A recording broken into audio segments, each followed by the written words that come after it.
Certainly, after all the mistreatment you've experienced from the narcissist, you may want to make them feel pain and hurt them to the extent that you feel you've taken revenge.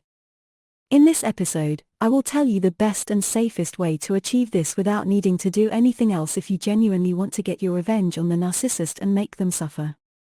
The key, in essence, is silence. When you want to truly punish a narcissist, hurt them, and deflate their ego, you remain completely silent. Can you imagine how much a narcissist craves attention and the feeling of being the center of everyone's focus? Trust me, this need is like the air they breathe. The narcissist can't function without feeling that everyone around them is interested in them and seeking their attention. This is the primary supply for a narcissist, and it makes them feel superior to others. Now, picture this: if this attention is suddenly withdrawn from them, it will drive the narcissist crazy, and their need for it will increase even more, especially since they were enjoying this attention immensely. What a narcissist truly needs, and it's non-negotiable, is the feeling of being cared for, the focus of attention, and having their ego stroked. When you start denying them all of this, it tortures them deeply, in a way you can't even imagine. In a relationship with a narcissist, you interact with them in all aspects of their life, including your happiness and sadness. They also gather information about you, which they might later use against you, no matter how harmless the information seems. A narcissist always needs to feel that they have an emotional impact on you. They achieve this by hurting you and causing you distress. The narcissist wants to feel assured that there is an influence on you and that he has control and dominance over you.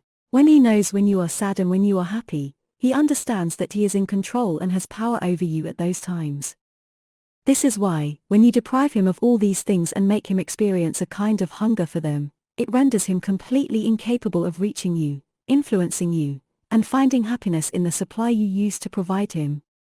Just imagine how it would be when he's accustomed to a specific aspect of you, without a doubt that it might disappear or that he could lose you, and suddenly you are no longer within his reach or have distanced yourself completely. During this period, all the narcissist cares about is knowing everything about you. When you sever communication between you and him, he loses any information about you, and this drives him to real madness. The narcissist loses the control and influence he was enjoying with you. Moreover, the narcissist is not used to being abandoned or having you move away from him, but he controls the dynamics of the relationship, deciding when to be near or far, whether as punishment or when he is occupied with another source of supply. He returns to you when it suits him to ensure that you do not slip away from his grasp. He needs to be absolutely sure that you obey all his commands and requests, endure mistreatment as he pleases, distance yourself when he wants, and then return as he desires, finding you waiting for him. What you have done is set a limit for the narcissist, making him completely unable to cross it and forcing him to stop at this stage. Trust me, the narcissist has no solutions to this situation because he genuinely cannot affect you anymore. You have effectively cut off all the sources of supply that you used to provide him, making them the reason for his certainty of your presence and control over you. Also, don't forget that to take such action, you need a certain level of strength and courage within yourself to make this decision. You surely know that there were times when you remained silent for a while and then returned either on your own or under his influence.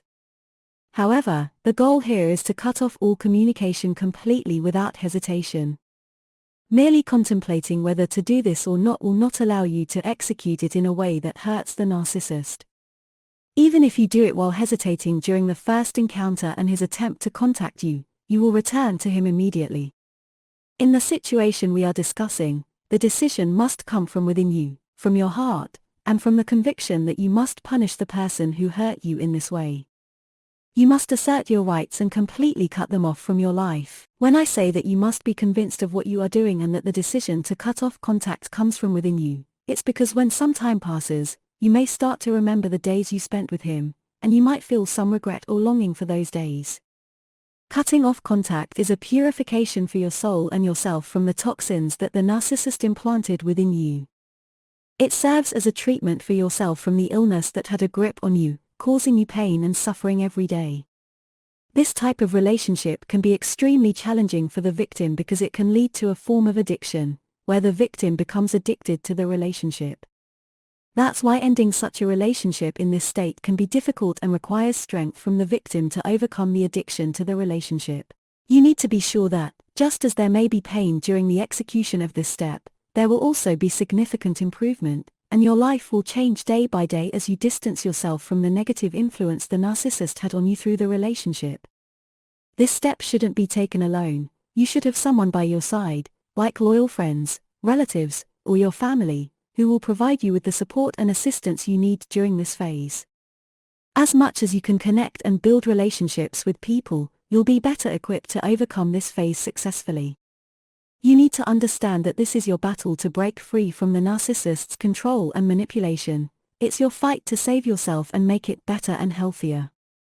Believe me, any pain or difficulties you may encounter on your path to saving yourself will not stay with you for the rest of your life. You need to be clear about what you want, and your determination should be strong. The goal is to save yourself.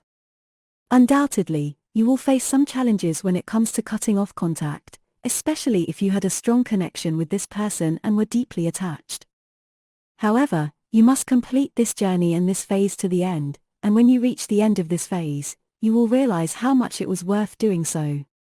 I hope you have benefited from this discussion, and God willing, we will meet in the next episode with a new topic on narcissism. Thank you all, and peace be upon you.